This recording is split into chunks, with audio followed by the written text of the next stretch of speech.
Papagpalang araw po sa ating lahat. Ako po si Emmanuel O. Alejandre.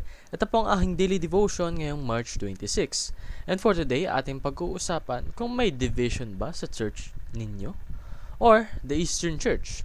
Makikita natin ito sa John chapter 17 verses 20 to 23 na nagsasabing, Jesus prays for all believers. My prayer is not for them alone. I pray also for those who believe in me through their message, that all of them may be one. Father, just as you are in me and I am in you, may they also be in us, so that the world may believe that you have sent me. I have given them the glory that you gave me, that they may be one as we are one. I in them and you in me, so that they may be brought to complete unity. Then the world will know that you sent me and have loved them even as you have loved me. So sinasabi po rito na si Jesus naparito sa ating mundo upang tayo'y mapasa Kanya. Tulad ng siya'y napasa Diyos, napasa Ama. Because God, the Father, and Jesus is one. Therefore, if we are one with Jesus, we will also be able to experience the love that God the Father has given Jesus.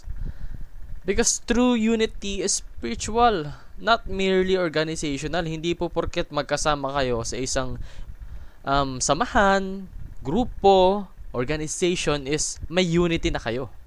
Kasi kung hindi kayo unified in the spiritual level, hindi talaga kayo unified at all.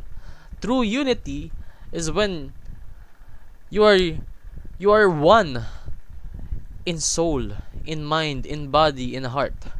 So sowing this unity in the church is opposing Christ. No?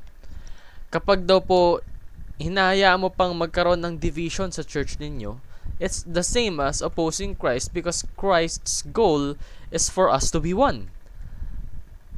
Therefore, true Christians are converted to Christ, not to our religion. Hindi po tayo sa Christianism. Tayo po ay sa Diyos. No?